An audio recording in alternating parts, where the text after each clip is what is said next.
Psicobiografías. Edward Titchener. Chichester, 11 de enero de 1867, Ithaca, 3 de agosto de 1927, fue un psicólogo británico, más tarde establecido en Estados Unidos, cuya nacionalidad adoptó. Cuando empezó a estudiar en la universidad, el británico Edward Bradford Titchener, 1867-1927, se centró en la literatura clásica. No obstante, se interesó cada vez más por la biología. En particular llamó su atención el libro Principios de la Psicología Fisiológica de Wilhelm Wundt, que fundó el primer laboratorio psicológico y es considerado el padre de la psicología científica. Después de traducir la obra del psicofisiólogo alemán al inglés, Titchener se mudó a Leipzig para estudiar con su ídolo. Era el año 1890. Tutorizado por Wundt, Titchener publicó su tesis doctoral, en la cual analizó la visión binocular o estereoscópica, el fenómeno por el cual las imágenes captadas por los dos ojos se procesan de forma conjunta. En 1892 Titchener volvió al Reino Unido durante unos meses. Posteriormente se trasladó a Ithaca, una ciudad del estado de Nueva York, para trabajar como docente de psicología y de filosofía en la Universidad de Cornell. Allí fundó su propio laboratorio de psicología, además de difundir y desarrollar las ideas de Wundt hasta dar paso a la psicología estructuralista. Titchener no solo se dedicó a la enseñanza, a pesar de que esta fuera su profesión principal. También publicó varios libros centrados en la teoría y la metodología psicológicas, entre los que destaca Psicología Experimental, 1901, 1905, y fue el editor de revistas científicas tan importantes como la American Journal of Psychology. La psicología estructuralista. La escuela estructuralista tuvo un papel relevante en la psicología de principios del siglo XX. Titchener, Wundt y el resto de teóricos de esta orientación tenían el objetivo de analizar la mente a partir de los elementos básicos que la conforman, y de cómo estos se unen para formar procesos complejos. Para ello se basaron sobre todo en el método introspectivo. Existe debate en torno a si la fundación de la psicología estructuralista debe ser atribuida a Wundt o a Titchener.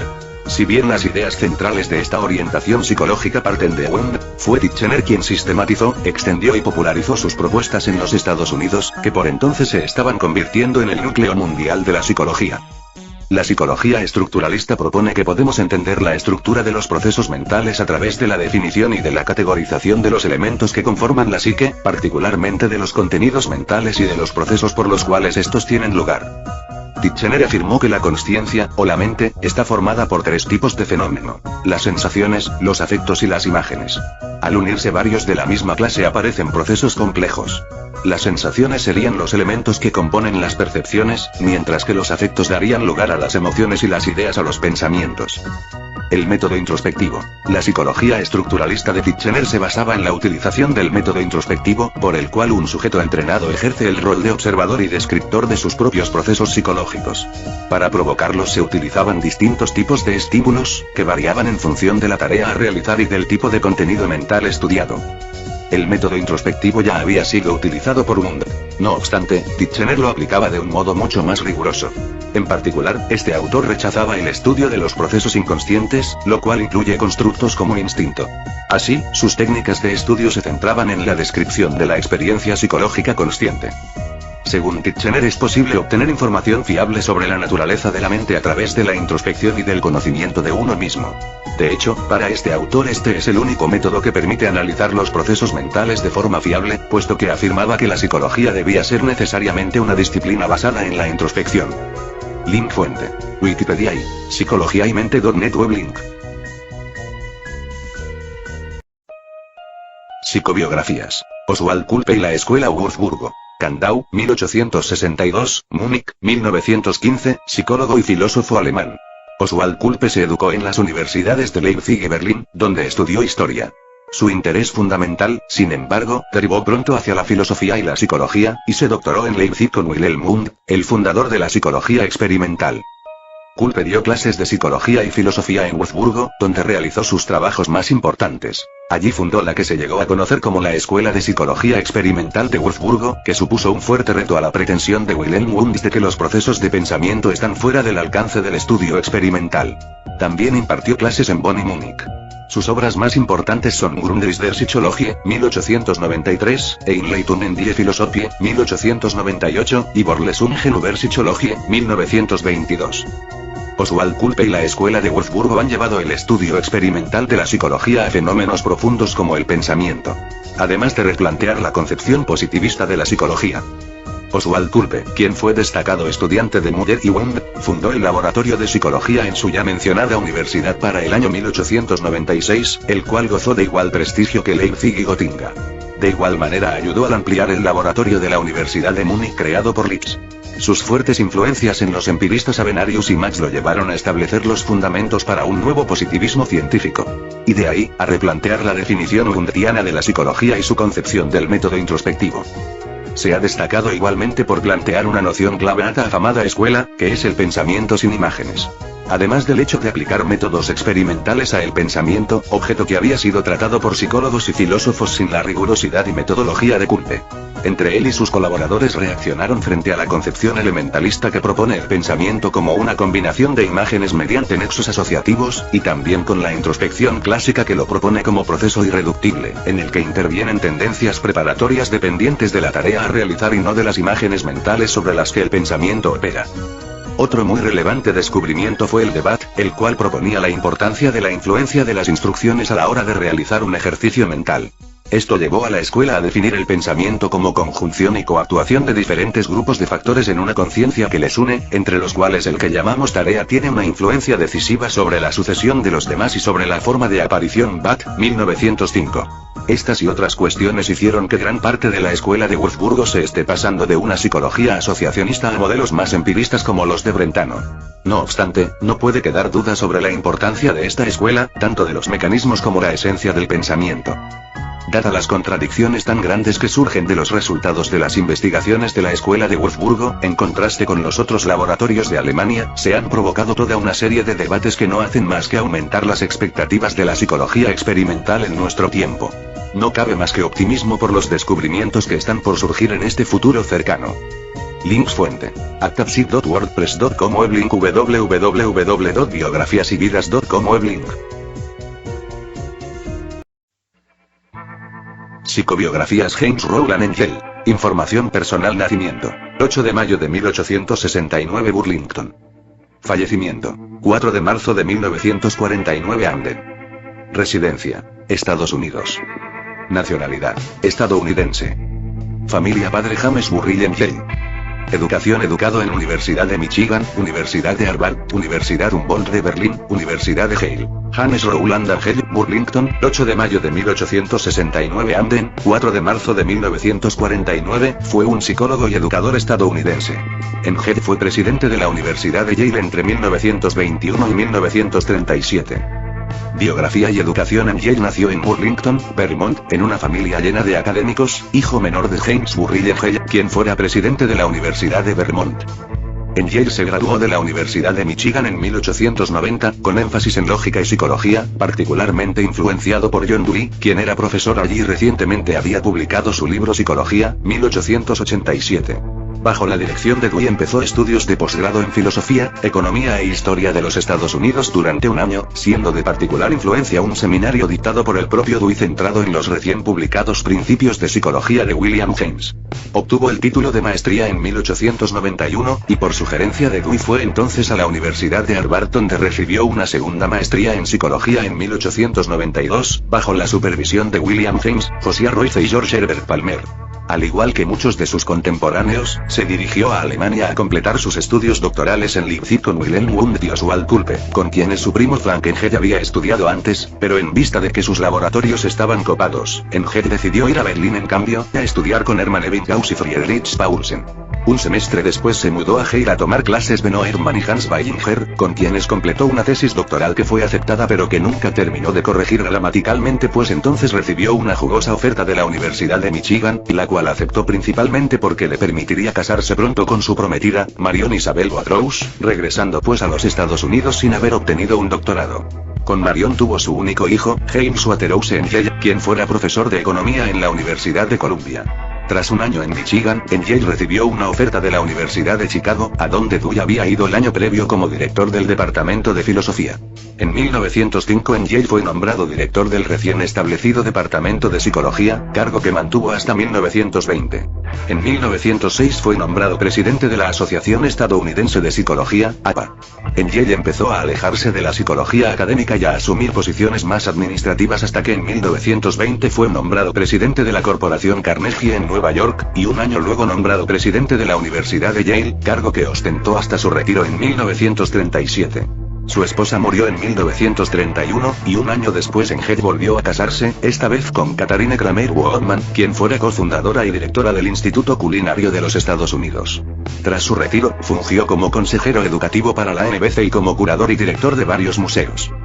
Psicología funcionalista. Engel es más conocido como uno de los fundadores y principales promotores de la Escuela Psicológica del Funcionalismo, que nació en Chicago bajo los auspicios de Engel, Dewey y George Herbert Mead, inspirada en la obra de William James y como una reacción a la Escuela del Estructuralismo impulsada por Edward Titchener. Mientras que el estructuralismo de Titchener se enfocaba casi exclusivamente en la descripción y el análisis de la conciencia, el funcionalismo de James y de Engel se enfocaba en el entendimiento del papel que la consciencia jugaba en la vida del individuo. Mientras que Dewey se dedicó progresivamente más a la filosofía y la obra de Mead le acercó más a la sociología, fue Engel quien más precisamente formuló los lineamientos teóricos y conceptuales del funcionalismo, particularmente en su discurso inaugural como presidente de la Asociación Estadounidense de Psicología en 1906, titulado The Province of Functional Psychology, el campo de la psicología funcional, en el que enfatizó 3 puntos. A. Que la psicología funcional estaba interesada en operaciones mentales más que en elementos conscientes, y que tales operaciones mentales solo pueden ser consideradas en el contexto de un flujo de fuerzas biológicas que propenden por el ajuste al ambiente. B. Que en consecuencia las funciones y procesos mentales ayudan a la supervivencia de los organismos, en particular en la forma de hábitos comportamentales. Y C. Que mente y cuerpo son inseparables y actúan como una unidad en la lucha por la supervivencia. Asumiendo pues un punto de vista evolutivo, el funcionalismo de Engel enfatizaba el propósito de las funciones mentales superiores y ubicaba a la psicología claramente en el campo de las ciencias biológicas. Así pues, el funcionalismo como lo propusieron Engel, Dewey y otros proponía una psicología que usara métodos tanto introspectivos como objetivos en el estudio de la conciencia, entendida como un proceso psicofisiológico que tiene valor adaptativo en el ajuste del organismo a su ambiente, lo cual abrió el campo de la psicología a métodos no basados en la introspección como las pruebas psicológicas, la investigación en el comportamiento animal y el método experimental en general. De acuerdo con Engel, la conciencia aparece en circunstancias en las cuales los reflejos, instintos y hábitos del organismo son incapaces de ayudarle a solucionar un problema adaptativo. De esta manera, sensación, emoción, memoria y pensamiento deben todos tener un valor adaptativo, puesto que han sobrevivido en la evolución de la especie humana, con la conclusión última de que el comportamiento instintivo ocurrió originalmente en la forma de comportamiento consciente que a través de la repetición se hizo automático. Estos puntos de vista fueron desarrollados particularmente en su libro de texto Psicología, un estudio introductorio de la estructura y funciones de la consciencia humana, publicado en 1904. Fuente Wikipedia. Psicobiografías. William McDougall. William McDougall, Challerton, Lancashire, Inglaterra, 22 de junio de 1871. Durham, E.U. 1938, fue un psicólogo que escribió textos altamente influyentes y fue particularmente importante en el desarrollo de la teoría de los instintos y de la psicología social en el mundo angloparlante. Fue un opositor al behaviorismo, la teoría de McDougall. En cuanto a su teoría, McDougall escribe, y hace uso de todos los conocimientos obtenidos por la fisiología, especialmente la fisiología del sistema nervioso, y la química del cuerpo.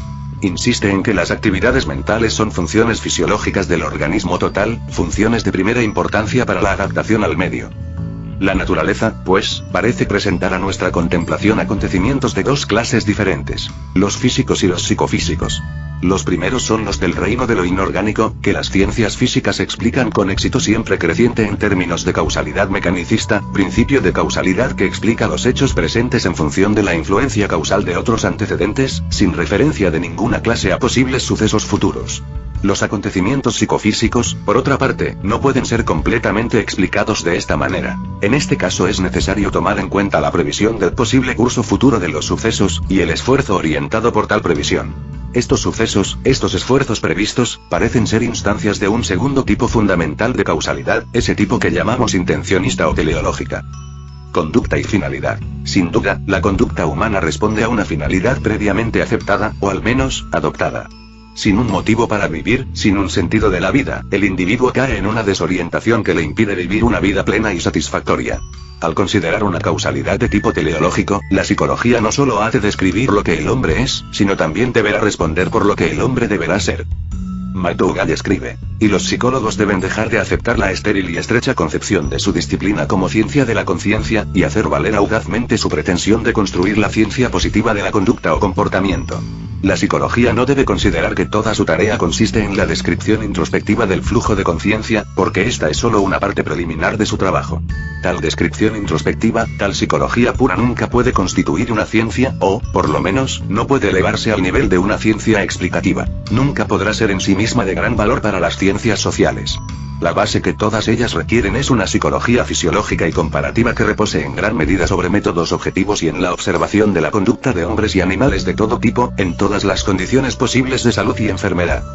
Puesto que la psicología debe estudiar al organismo como un todo, considerando las actividades conscientes como funciones del organismo total, reconociendo que el organismo es asiento de muchos acontecimientos que, aunque no introspectivamente observables, son sin embargo en muchos aspectos muy similares a los que podemos observar, y siendo que la observación de la conducta es importante en todas las ramas de la psicología, y en algunas, por ejemplo, en psicología animal, el único método de que se dispone, puede decirse que toda la psicología eso debería ser conductista.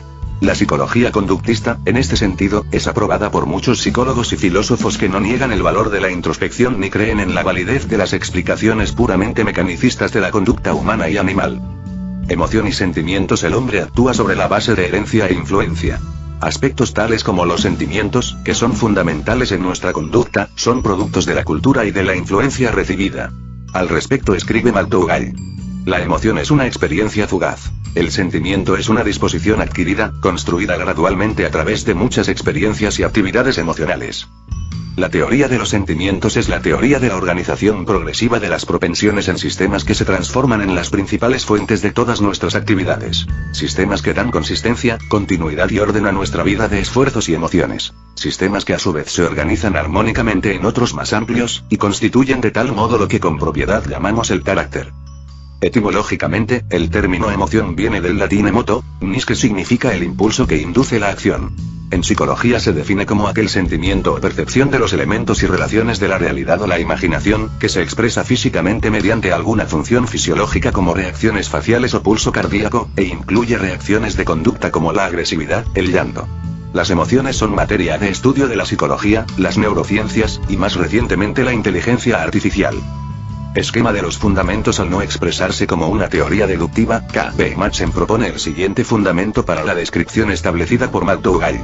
Principio de hormismo. La actividad psíquica es un proceso determinista teleológico intencionista, y no un proceso determinista mecanicista. Principio del dualismo interactuante. El proceso psíquico teleológico y el físico mecanicista interactúan. La actividad psíquica del individuo, el esfuerzo intencionista, inteligente, está determinado por una compleja estructura mental que es una construcción hipotética. Principio de la evolución. En el desarrollo biológico puede encontrarse una continuidad desde las formas animales más simples hasta el hombre, y la ontogenia es la recapitulación de la filogenia. William McDougall, 22 de junio de 1871 en Chatterton, Lancashire, Inglaterra. 28 de noviembre de 1938 en Durham, Estados Unidos, fue un psicólogo de principios del siglo XX que pasó la primera parte de su carrera en el Reino Unido y la segunda parte en los Estados Unidos. Escribió una cantidad de libros de texto altamente influyentes, y fue particularmente importante en el desarrollo de la teoría del instinto y de la psicología social en el mundo angloparlante. Fue un oponente del behaviorismo y se mantuvo algo apartado del mainstream del pensamiento psicológico angloamericano en la primera mitad del siglo XX, pero su trabajo era muy conocido y respetado entre los logos. McDougall estudió medicina y fisiología en la Universidad de Cambridge y en Londres, y la Universidad de Göttingen. Después de enseñar en la University College London y la Universidad de Oxford, fue reclutado por William James a Harvard University, donde sirvió como profesor de psicología desde 1920 a 1927. Después se pasó a la Duke University, donde permaneció hasta su muerte. Era un Fellow de la Royal Society. Uno de sus estudiantes fue Kirill Burt. Los intereses y simpatías de McDougall eran amplios. Estaba interesado en la eugenesia, pero se apartó de la ortodoxia de darwiniana al afirmar la posibilidad de la herencia de características adquiridas, como fue sugerido por Jean-Baptiste Lamarck. Llevó a cabo muchos experimentos diseñados para demostrar este proceso. Oponiéndose al behaviorismo, defendió que la conducta está en general orientada a un objetivo, goal-oriented and purposive, un enfoque que él llamó psicología órmica, ormic psychology. Sin embargo, en la teoría de la motivación, defendió la idea que los individuos están motivados por un número significativo de instintos hereditarios heredados, cuya acción pueden no entender en forma consciente, de forma tal que no siempre entienden sus propios objetivos. Sus ideas sobre el instinto influenciaron fuertemente a Konrad Lorenz, a pesar de que Lorenz no siempre lo reconoció. McDougall underó en psicoanálisis con C.G. Jung, y estaba preparado para estudiar parapsicología. En 1920 sirvió como presidente de la Society for Psychical Research, y al año siguiente de su contraparte en los Estados Unidos, la American Society for Psychical Research. Por su interés en la eugenesia y su posición heterodoxa sobre la evolución, McDougall ha sido adoptado como una figura icónica por proponentes de la fuerte influencia de características heredadas en la conducta, algunos de los cuales son considerados por la mayor parte de los psicólogos mainstream como racistas científicos. Mientras McDougall fue ciertamente una figura heterodoxa y siempre dispuesta a tomar una postura minoritaria, no hay razón para suponer que a la luz conocimiento psicológico moderno y los desarrollos políticos, hubiera apoyado la posición tomada por estos grupos. A pesar de que escribió acerca de las debilidades raciales de las personas de color y del poder mental del hombre superior para convertirse en sujeto de negocios. Se casó y tuvo 5 hijos. Link fuente Wikipedia. Psicobiografías. Granville Stanley Hall. El psicólogo y educador Granville Stanley Hall, 1846-1924, fue uno de los pioneros de la psicología en Estados Unidos, que se convertiría en el núcleo de esta ciencia en las décadas posteriores. No solo formó a varios psicólogos de renombre, sino que además fundó laboratorios, revistas y la American Psychological Association. Si bien las teorías y puntos de vista de Stanley Hall no han resistido al progreso de la disciplina, este autor fue determinante en el establecimiento de la psicología científica tal y como hoy la conocemos, especialmente en el campo del desarrollo juvenil. Veamos cuáles fueron sus principales contribuciones. Biografía de Granville Stanley Hall. Granville Stanley Hall nació en Ashfield, Massachusetts en 1846. Estudió en la Universidad de Harvard con William James en el primer curso de psicología en los Estados Unidos, y fue el primer americano en obtener un doctorado en esta disciplina. Vivió en Alemania durante un tiempo, donde estudió en la Universidad de Berlín y colaboró con Wilhelm Wundt en su laboratorio de Leipzig. Posteriormente regresó a su país natal, donde enseñó filosofía y lengua inglesa hasta que fue contratado como profesor de psicología y pedagogía en la Universidad Johns Hopkins. En 1883 fundó el primer laboratorio de psicología en Estados Unidos. En 1887 creó la revista American Journal of Psychology y tuvo también una influencia clave en la creación de la American Psychological Association, de la que fue presidente durante 31 años. También fue el primer presidente de la Universidad de Clark, fundada en 1889. Durante su larga y prolífica carrera, Hall se focalizó en el desarrollo a lo largo del ciclo vital, especialmente en las primeras etapas, y en la educación de los jóvenes. Se interesó además por la teoría de la evolución y por la explicación psicológica de las creencias sobrenaturales, entre ellas la religión y el espiritismo. La teoría de la recapitulación. A nivel conceptual, la aportación más conocida de Stanley Hall es su teoría de la recapitulación, que plantea que el desarrollo ontogenético rememora el filogenético. Esto significa que los cambios que experimentamos las personas a lo largo del ciclo vital son equivalentes a los que tuvieron lugar con la evolución de nuestra especie. Según este autor, durante los primeros años de vida los humanos nos diferenciamos poco de otros animales, pero al alcanzar la edad adulta, y con la ayuda de la educación, alcanzamos todo el potencial cognitivo de la especie, relacionado principalmente a la capacidad de razonar adecuadamente. Stanley Hall describió distintas características del desarrollo en las primeras etapas de la vida, que fueron las que centraron su interés, si bien hacia el final de su vida también teorizó sobre la senectud. 1. Primera infancia. En la primera etapa de la vida, aproximadamente hasta los 6 o 7 años, los niños perciben el mundo sobre todo a través de los sentidos. El razonamiento todavía es muy inmaduro, y la influencia de la socialización es muy limitada. Stanley Hall consideraba que en este período las personas somos muy similares a los animales, concretamente a los simios, que veía como antepasados de los seres humanos. En la primera infancia los niños tienen mucha energía y su cuerpo se desarrolla con gran rapidez. Esta fase, pues, se caracterizaría por lo poco que se procesa la información que llega sobre el mundo, tomando esos datos tal y como llegan. Es decir, existiría una ausencia de pensamiento abstracto. 2. Segunda infancia. A los 8 años el cerebro de los niños ya tiene prácticamente el mismo tamaño que el de los adultos. Es a esta edad cuando debe empezar la educación formal, según Stanley Hall. No obstante, opinaba que la educación primaria y secundaria debían ser una preparación para la vida en sociedad en lugar de centrarse en materias tradicionales como las matemáticas. Este autor afirmaba que el desarrollo incompleto del razonamiento hace que los preadolescentes sean amorales y que tengan cierta tendencia a la crueldad. El rol de los adultos en este período debe centrarse en cuidar de la salud física del niño, y no tanto en procurar que desarrolle una conciencia moral o que adquiera habilidades y conocimientos. 3. Adolescencia. Como Freud, Stanley Hall fue uno de los primeros psicólogos en defender que en la adolescencia la sexualidad se convierte en un aspecto central de la vida. A causa de esto, promovió la educación separada por sexos para favorecer el aprendizaje de la moralidad y de las herramientas para la vida en sociedad, posibles ahora por la maduración del razonamiento. Esta fue una de esas situaciones en las que la psicología se mezclaba con lo político, y por supuesto, aparecieron muchas críticas debidas a la poca fundamentación de las ideas surgidas a partir del psicoanálisis y por las consecuencias educativas de establecer una separación de estas características. El legado de Stanley Hall. Stanley Hall fue determinante para la fundación de la psicología como ciencia y como profesión, así como para el surgimiento de la psicología del desarrollo. Sus puntos de vista y, sobre todo, su promoción del estudio en este campo influyó en autores como Jean Piaget, que elaboró una de las teorías más relevantes sobre los estadios del desarrollo. Durante su larga etapa como docente, Stanley Hall enseñó y tutorizó a muchos psicólogos y filósofos que tendrían una importancia capital en el progreso de la psicología, muy notable durante las décadas posteriores. Entre ellos destacan James McLean Cattell, Louis M. Terman, John Dewey, Henry Goddard y Arnold Gesell. Por otra parte, Stanley Hall fue también clave en la llegada del psicoanálisis, orientación con la que compartía distintos puntos de vista, a los Estados Unidos.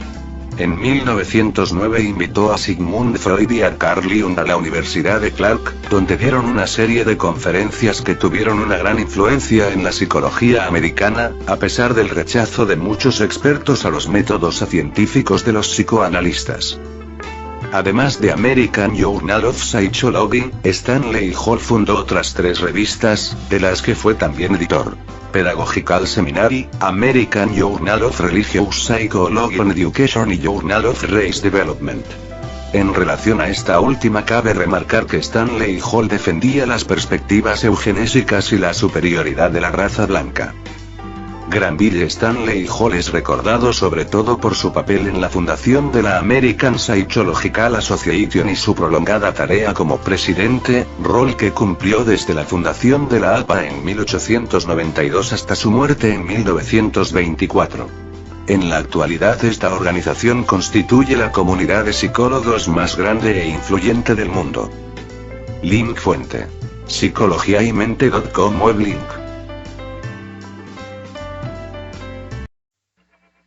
Psicobiografías. James McLean Cattell.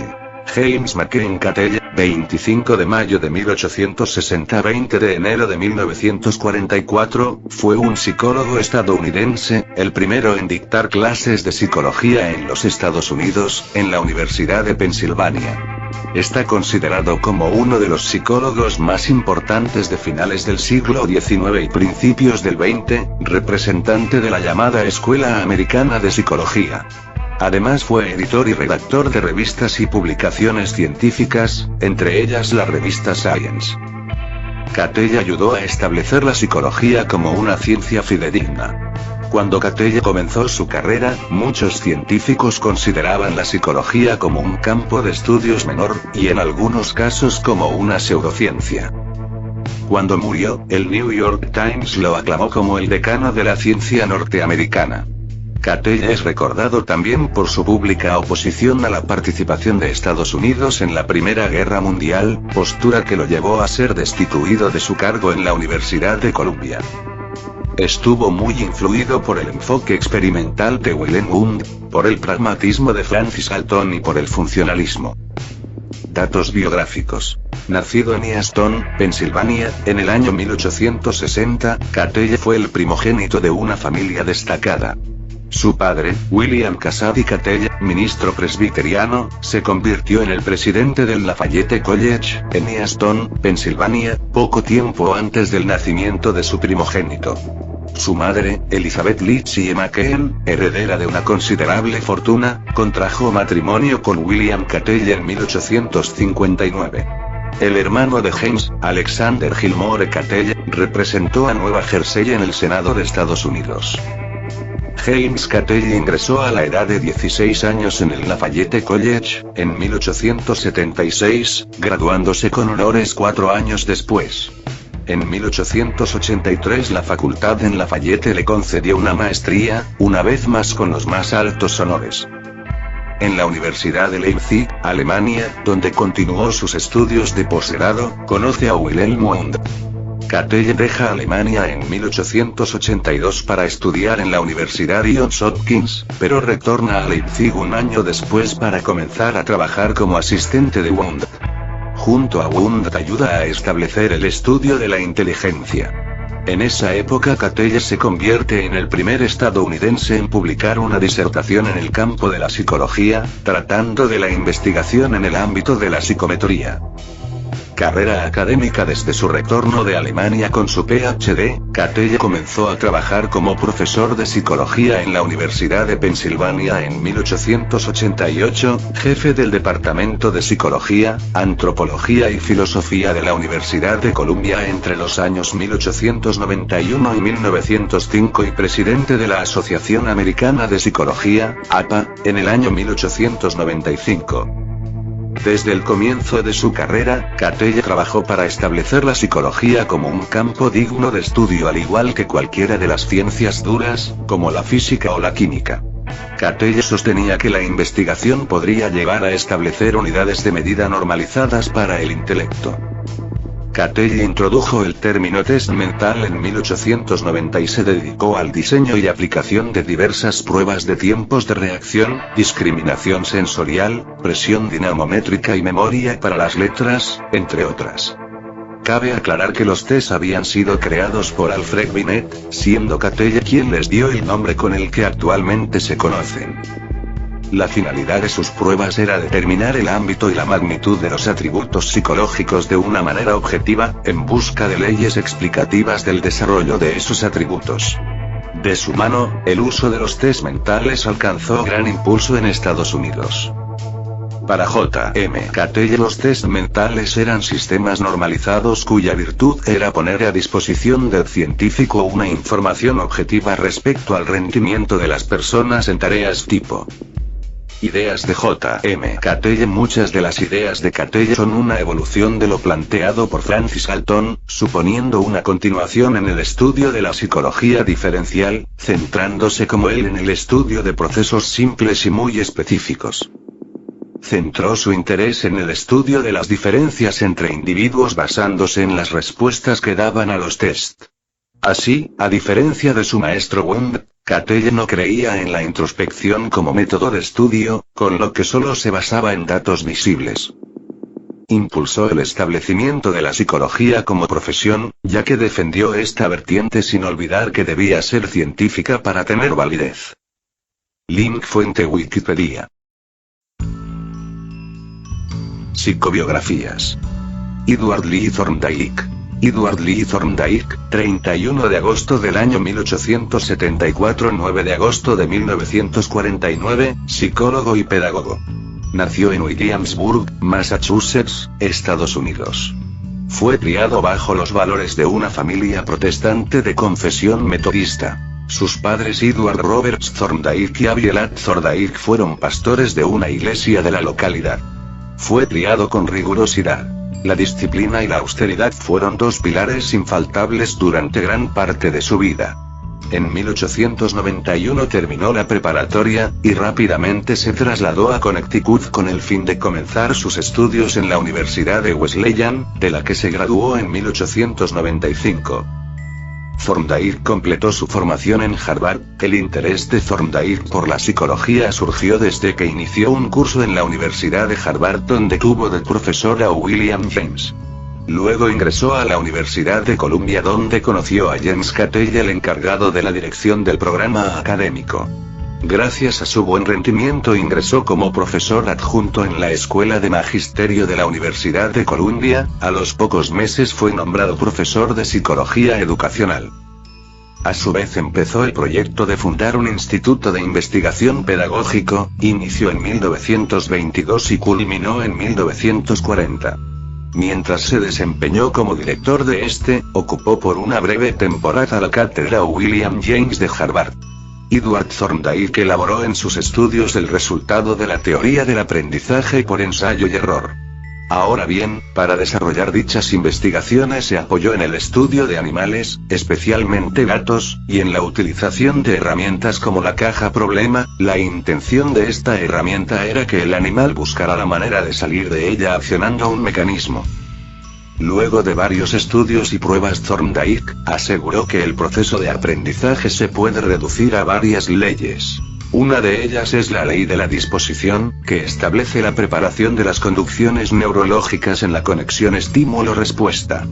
La segunda es la ley del ejercicio, o del uso y desuso. Esta expone la conexión estímulo-respuesta se refuerza con la práctica o a la inversa.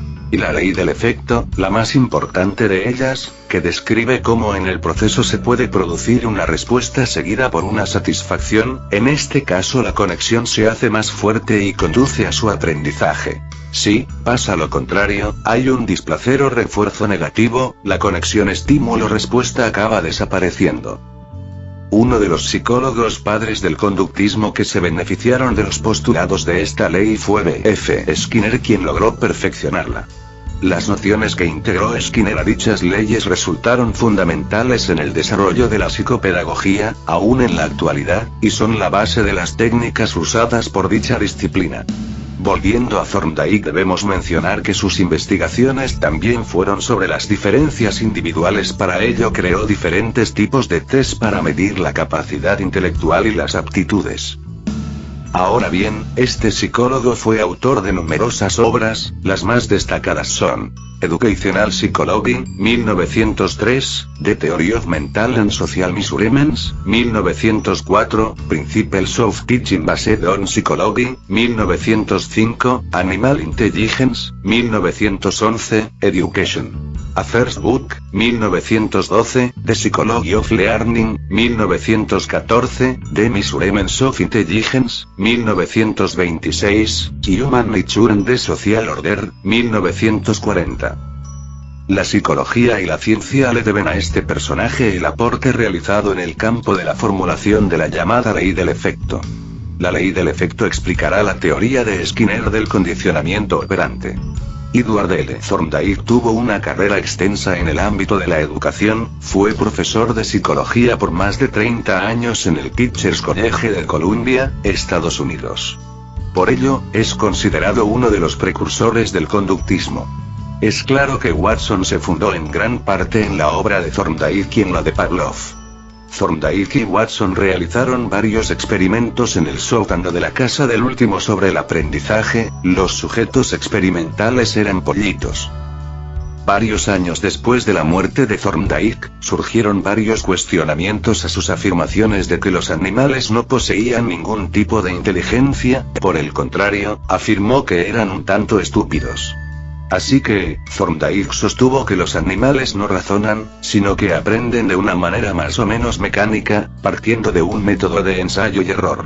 Entonces, las conductas que les resultan fructíferas y gratificantes quedan impregnadas en el sistema nervioso. Lo anterior se prestó para varias críticas que expresaban lo contrario. Según Thorndike, el aprendizaje está compuesto por una serie de conexiones entre un estímulo y una respuesta. Al fortalecerse generan un estado de cosa satisfactorio para el organismo. De esta teoría se desprendió todo el estudio de Burrus Frederick Skinner sobre el condicionamiento operante.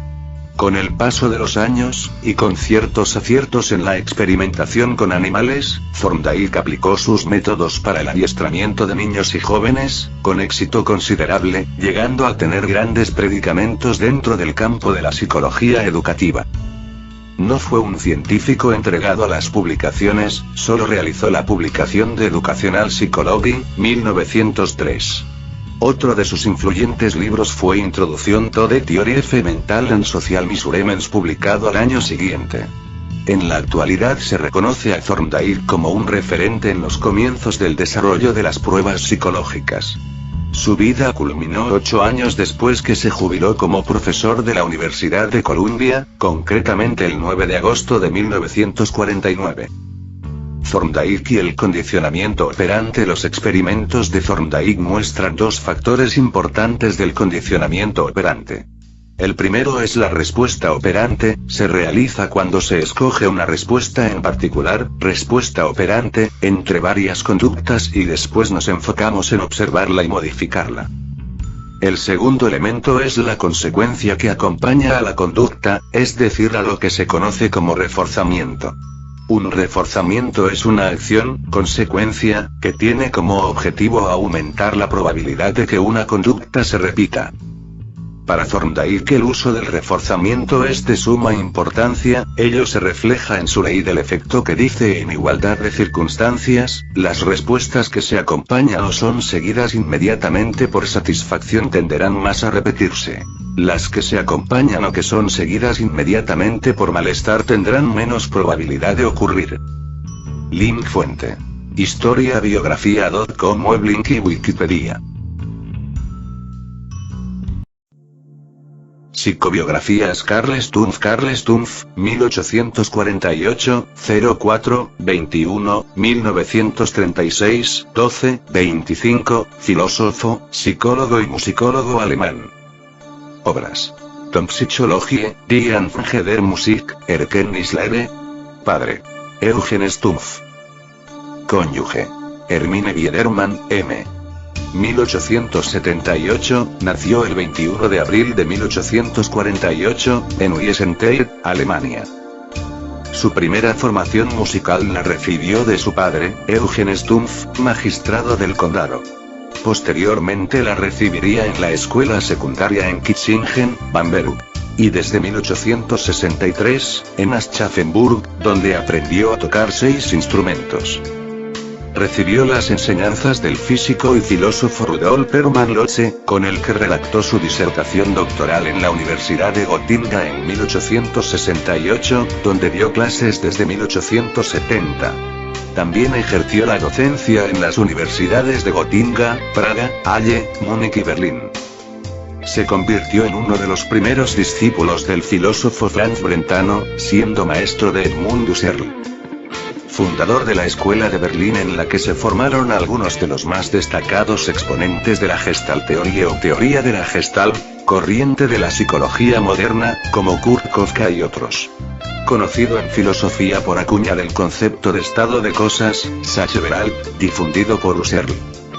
Amigo del filósofo y psicólogo estadounidense William James, con el que mantuvo correspondencia. Se dedicó también a la metodología empírica, empirismo, convirtiéndose en uno de los pioneros en la psicología experimental. Junto con su alumno Erich Olmsted, creó un archivo de fonogramas en 1900, que se convirtió en el punto de partida de la etnomusicología. Fundador del Instituto Psicológico de Berlín en 1894. Falleció el 25 de diciembre de 1936, en Berlín. Link fuente: www.buscabiografías.com, web link. Psicobiografías. Harvey Carr. Harvey Carr, 30 de abril de 1873, 21 de junio de 1954, fue un psicólogo estadounidense y promotor de la psicología funcional. Al lado de John Dewey y James Rowland Hell, es reconocido por el desarrollo del funcionalismo como una escuela de pensamiento, llevando a la psicología estadounidense hacia un enfoque funcionalista. También fue presidente de la Asociación Estadounidense de Psicología y profesor emérito de la Universidad de Chicago.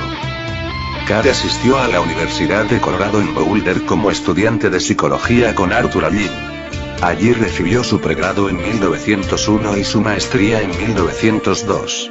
Enseñó en una escuela preparatoria en Texas, el State Normal School of Michigan, en el Pratt Institute de Brooklyn, Nueva York de 1905 a 1908. Entre 1907 y 1908, K. y John B. Watson llevaron a cabo un estudio llamado el experimento Kerplunk. Tras retornar a Chicago estudió psicología experimental con Dewey y Watson en la Universidad de Chicago. Más tarde sería alumno de Engel. En 1905, recibió su doctorado en filosofía, con su trabajo doctoral, E Visual Illusion of Motion during a Closure. Reemplaza a John B. Watson como supervisor del laboratorio animal. En 1921, en Yale dejó Chicago por Yale y de manera informal se convirtió en jefe del departamento de psicología. El nombramiento oficial fue formalizado 2 años más tarde, en 1923. Bajo su liderazgo el funcionalismo de Chicago floreció, llegando a la cima de su popularidad. En 1925, publicó Psicología, un estudio de la actividad mental que organizaría las ideas del funcionalismo. Enseñó en Chicago de 1926 a 1938 donde dirigió el Laboratorio de Psicología Experimental y en 1926 ejerció como presidente de la Asociación Estadounidense de Psicología. Se convirtió en profesor emérito en 1938. Link fuente. es.psicología.wikia.com web link.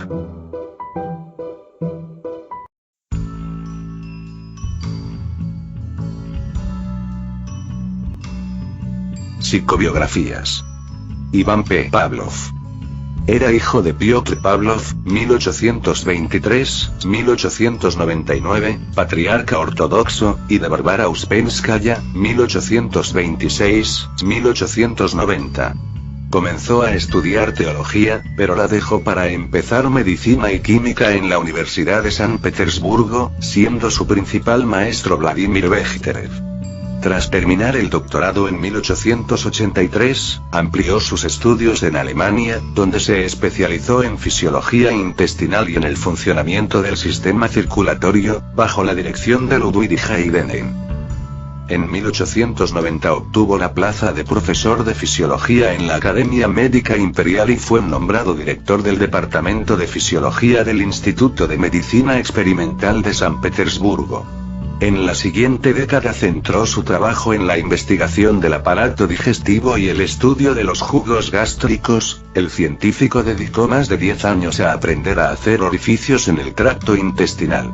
Era una operación muy complicada, ya que el jugo gástrico al salir del intestino corroía los tejidos de este y los de la pared abdominal.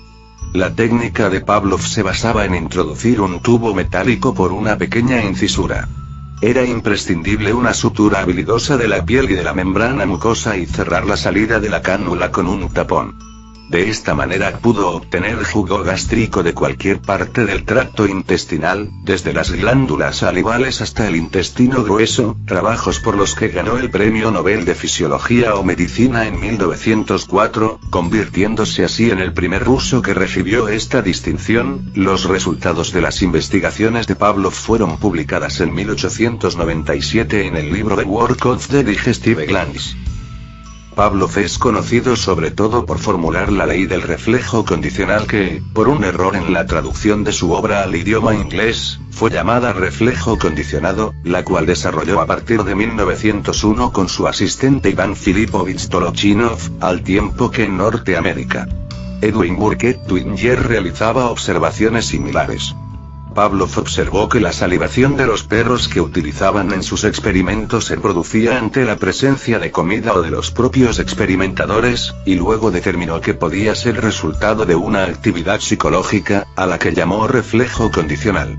Esta diferencia entre condicionado y condicional es importante, pues el término condicionado se refiere a un estado, mientras que el término condicional se refiere a una relación, que es precisamente el objeto de su investigación.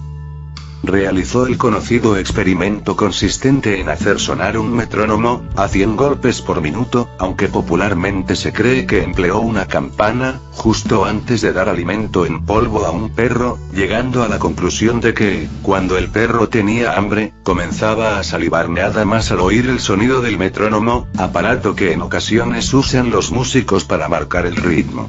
Tolochinov, que llamó al fenómeno reflejo a distancia, comunicó los primeros resultados en el Congreso de Ciencias Naturales en Helsinki en 1903. Posteriormente ese mismo año, Pavlov realizó una exposición detallada de los resultados en el 14º Congreso Médico Internacional en Madrid, donde leyó su trabajo bajo el título de Experimental Psychology and Psychopathology of Animals. La guerra civil rusa y la llegada de los bolcheviques no influyeron en sus investigaciones. A pesar de no sentir simpatía por el nuevo régimen, no sufrió represalias por parte de los comunistas. Después de la Revolución de Octubre fue nombrado director de los laboratorios de fisiología en el Instituto de Medicina Experimental de la Academia de Ciencias de la URSS. En cierta ocasión llegó a declarar: por este experimento social que están realizando, yo no sacrificaría los cuartos traseros de una rana. No hay evidencia de que se haya involucrado en la Revolución de Octubre ni, en general, en el movimiento comunista. En la década de 1930 volvió a destacarse al anunciar el principio según el cual la función del lenguaje humano es resultado de una cadena de reflejos condicionales que contendrían palabras. La fundación del conductismo como tal ha sido criticada por algunos filósofos y psicólogos al considerarla una escuela de la psicología que se centra en la interacción entre el comportamiento y el ambiente, y cómo se puede aprender.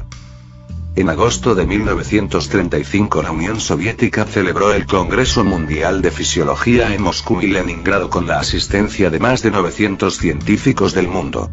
Iván Pavlov fue nombrado como el fisiólogo más importante del mundo. Pavlov clausuró las jornadas con un emotivo discurso: mi vida entera se compone de experimentos, nuestro gobierno también experimenta, solo que a más alto nivel. El 27 de febrero de 1936 Iván Pavlov murió de neumonía. Está enterrado en San Petersburgo. Estudios de Pavlov. Las observaciones originales de Pavlov eran simples. Si se ponen alimentos o ciertos ácidos diluidos en el hocico de un perro hambriento, este empieza a segregar un flujo de saliva procedente de determinadas glándulas. Este es el reflejo de salivación, pero eso no es todo. Pavlov observó que el animal también salivaba cuando la comida todavía no había llegado al hocico. La comida simplemente vista u olida provocaba una respuesta semejante. Además, el perro salivaba ante la mera presencia de la persona que por lo general le acercaba la comida o cualquier otro estímulo que sistemáticamente la anunciara. Esto llevó a Pavlov a desarrollar un método experimental para estudiar la adquisición de nuevas conexiones de estímulo-respuesta. Indudablemente, las que había observado en sus perros no podían ser innatas o connaturales de esta clase de animal, por lo que concluyó que debían ser aprendidas, en sus términos, condicionales. El primer paso, cuando se realiza este experimento, es familiarizar al perro con la situación experimental que va a vivir, hasta que no dé muestras de alteración, sobre todo cuando se le coloca el arnés y se lo deja solo en una sala aislada. Se practica una pequeña abertura o fisura en la quijada del perro, junto al conducto de una de las glándulas salivares. Luego, se le coloca un tubito, cánula, de cristal para que salga por él la saliva en el momento en que se activa la glándula salivar. La saliva va a parar a un recipiente de cristal con marcas de graduación, para facilitar su cuantificación. Estímulo-respuesta. La magnitud de las respuestas a los diferentes estímulos puede medirse por el volumen total o el número de gotas segregadas en una determinada unidad de tiempo. Desde la habitación contigua, y a través de un cristal, el experimentador puede observar el comportamiento del perro, aplicando los estímulos y valorando las respuestas. Antes de empezar el experimento, Pavlov midió las reacciones de salivación a la comida en el hocico, que fue considerable, mientras que salivó muy poco sometido al estímulo del sonido.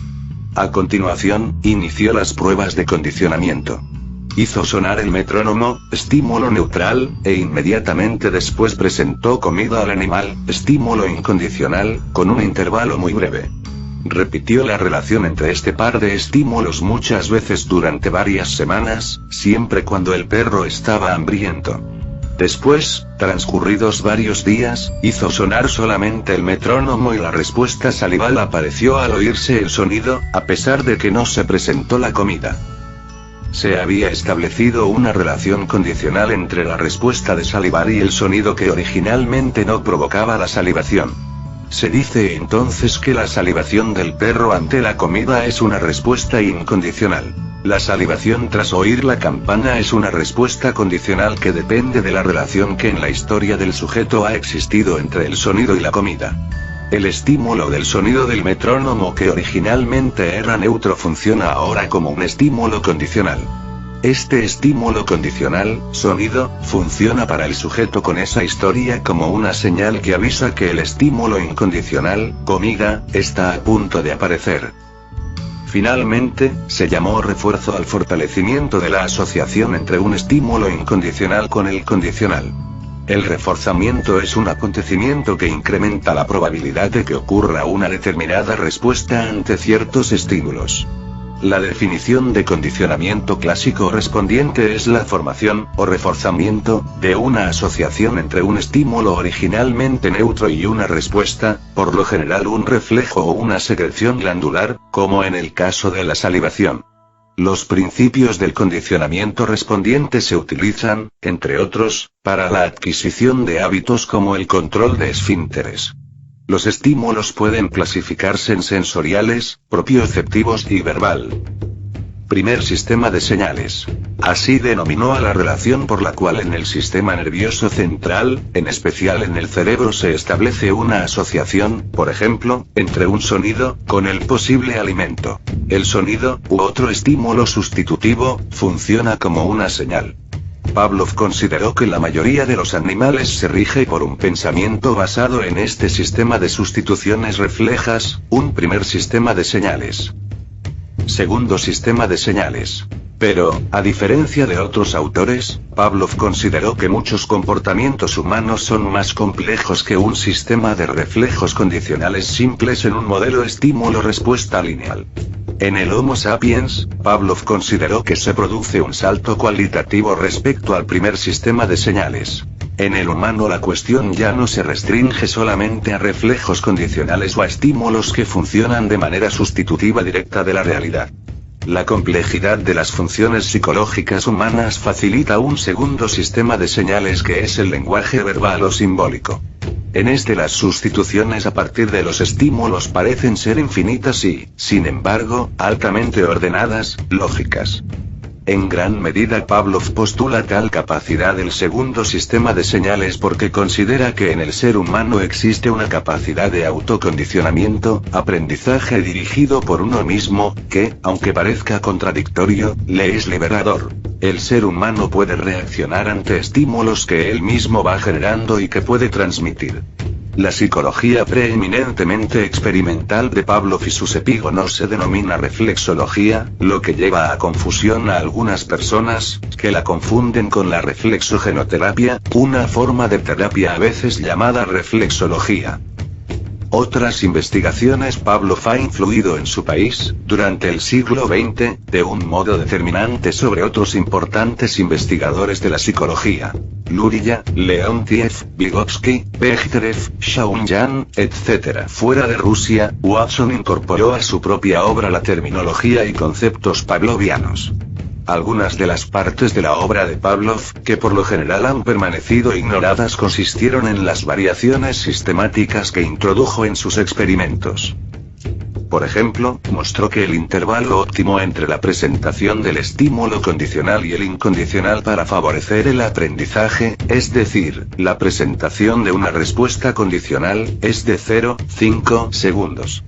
Intervalos mayores o menores entre los estímulos requerían mayor cantidad de ensayos para que se diera el aprendizaje, y con frecuencia las respuestas son más débiles. De manera semejante, mostró que el orden en la secuencia de presentación de los estímulos era crucial. sí intentaba lograr el establecimiento de nuevas relaciones condicionales presentando primero el estímulo incondicional y luego el neutro, al cual se intentaba que funcionara como condicional, el aprendizaje no ocurría. Mostró asimismo que no todas las relaciones entre estímulos generaban nuevas respuestas, pues en caso de reflejos, como el roturiano, estirar la pierna ante un ligero golpe en cierta región de la rodilla, no se aprendía a responder ante los estímulos que anunciaban el golpe. Michelson, 1974. Pavlov también estudió fenómenos como la generalización, es decir, la presentación de respuestas condicionales ante estímulos parecidos al estímulo condicional original.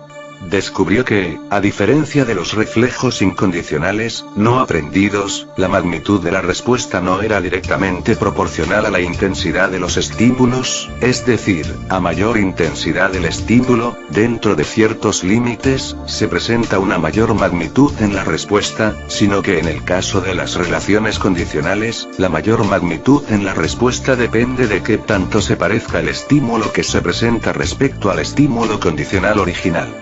Esto da lugar a una graduación, a veces llamada gradiente, de modo que estímulos ligeramente de menor o mayor intensidad respecto al estímulo condicional original dan lugar a respuestas condicionales de mayor magnitud que las que se presentan ante estímulos de mayor intensidad que el estímulo condicional, aunque la mayor magnitud de la respuesta condicional siempre se da ante el estímulo condicional original. Michelson, 1974.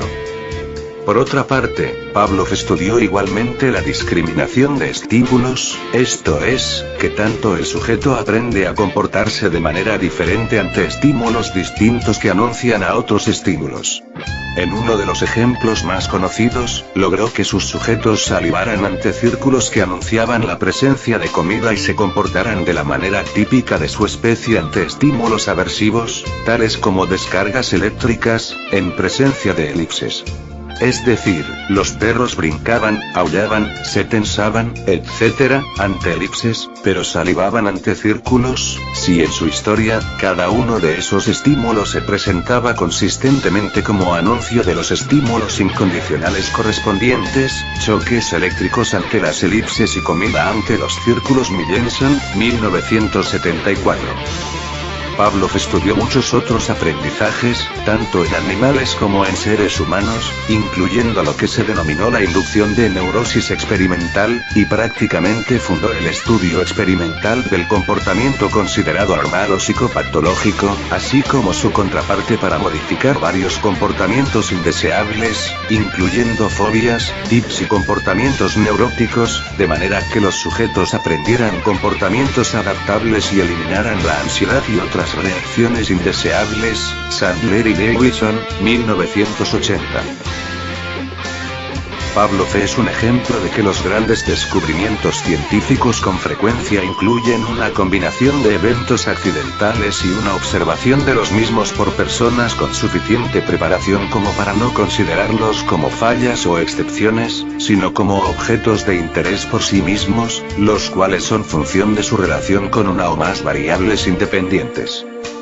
Uno de estos casos, de acuerdo con Sandler y Davidson, 1980, ocurrió cuando una fuerte inundación puso en peligro la integridad de los perros con los que Pavlov experimentaba, pues el sótano en el que se encontraban sus jaulas comenzó a llenarse de agua.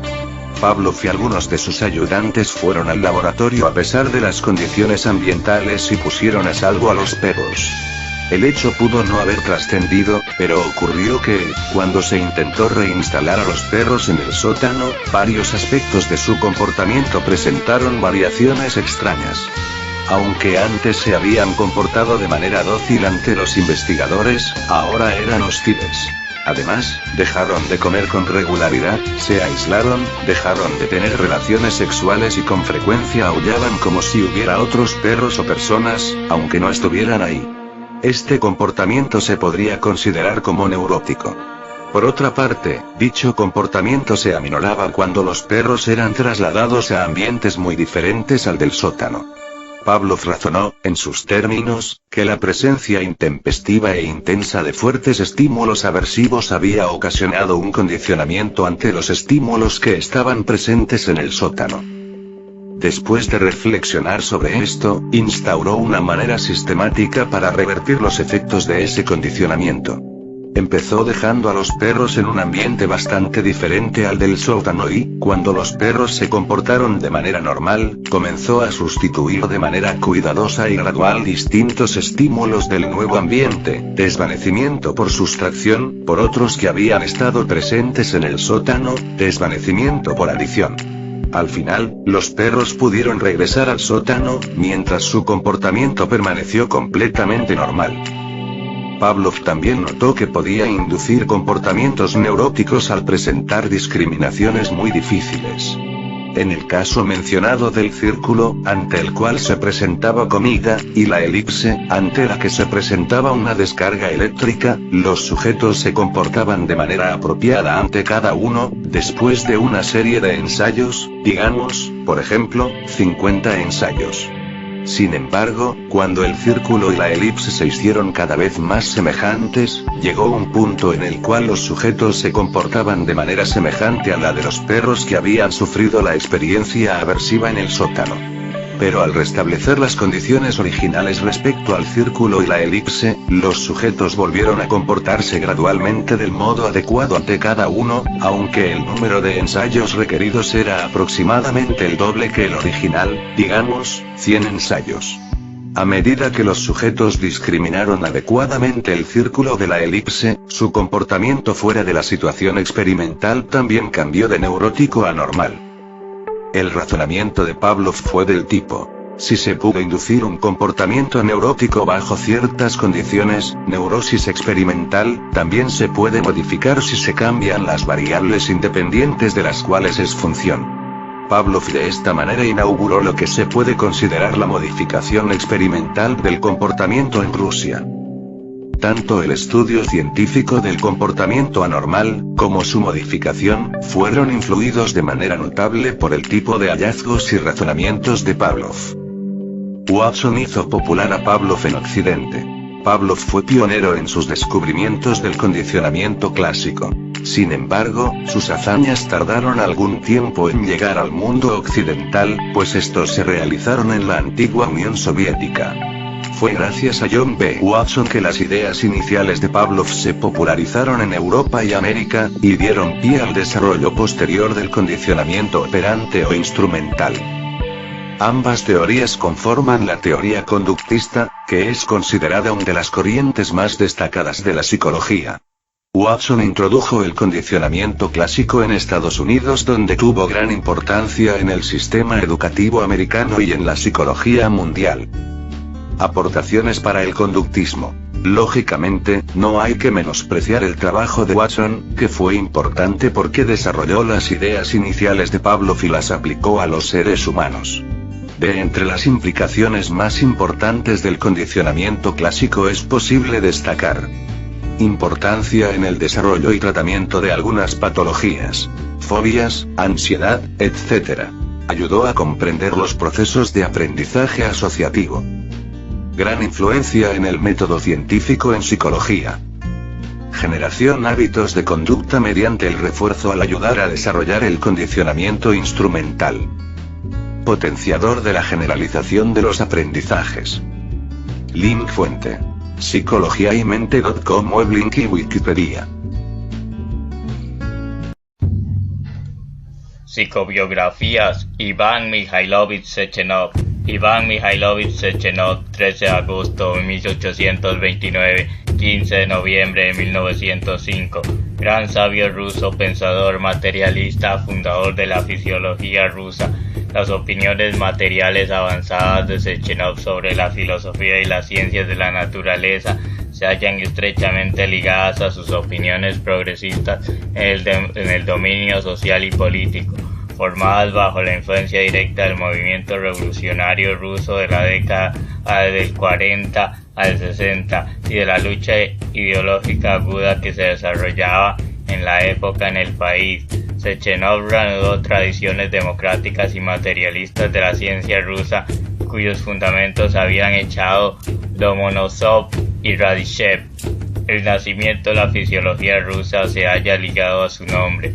Sechenov dirige su desarrollo por una vía nueva e independiente. Timiríasev y Pavlov calificaban justamente a Sechenov de padre de la fisiología rusa. Fue el primero en la historia de esa ciencia en emprender el estudio experimental de la actividad cerebral a fin de poner claros los mecanismos fisiológicos que se llamaban la actividad psíquica, juzgada insondable antes de él. Contrariamente las acepciones científicas de los idealistas sobre la naturaleza que se suponía incognoscible de los fenómenos psíquicos, Sechenov demostró en forma irrefutable que la conciencia, la voluntad, todo lo que se llama actividad espiritual del hombre, son perfectamente cognoscibles y que las leyes que las rigen pueden ser explicadas y estudiadas gracias al método rigurosamente científico y objetivo empleado hasta entonces para el estudio de los fenómenos físicos. Sechenov fue el primero en la historia de la fisiología en considerar la actividad del cerebro humano como una actividad refleja, mientras antes de él no se consideraban como tales más que las funciones vitales ligadas a la médula espinal. Esta manera de interpretar la actividad cerebral cambiaba enteramente las nociones sobre la actividad psíquica del hombre y permitió a Sechenov demostrar que la vida psíquica es producto de un órgano material, el cerebro, que funciona gracias a la acción ejercida por el mundo exterior sobre los órganos de los sentidos. Sechenov rechazaba resueltamente la afirmación idealista de la cual la actividad psíquica del hombre sería una naturaleza especial, y afirmaba que no hay nada en la conciencia que no exista en la realidad. Aunque lo que se llamaba libre albedrío no es sino el resultado de las condiciones exteriores en las que el hombre vive y actúa, que al reflejarse en su cerebro lo incitan a tal o cual acción. Según Sechenov, la tesis de los idealistas según la cual la causa de todo acto humano residiría en el hombre mismo, en su mundo interior, su conciencia, y no en todas las objetivas concretas existentes fuera e independientemente de él, y en las cuales vive y actúa, constituía una monstruosa mentira. La causa primera de toda acción es siempre la excitación externa de los sentidos, pues sin ella no es posible ningún pensamiento.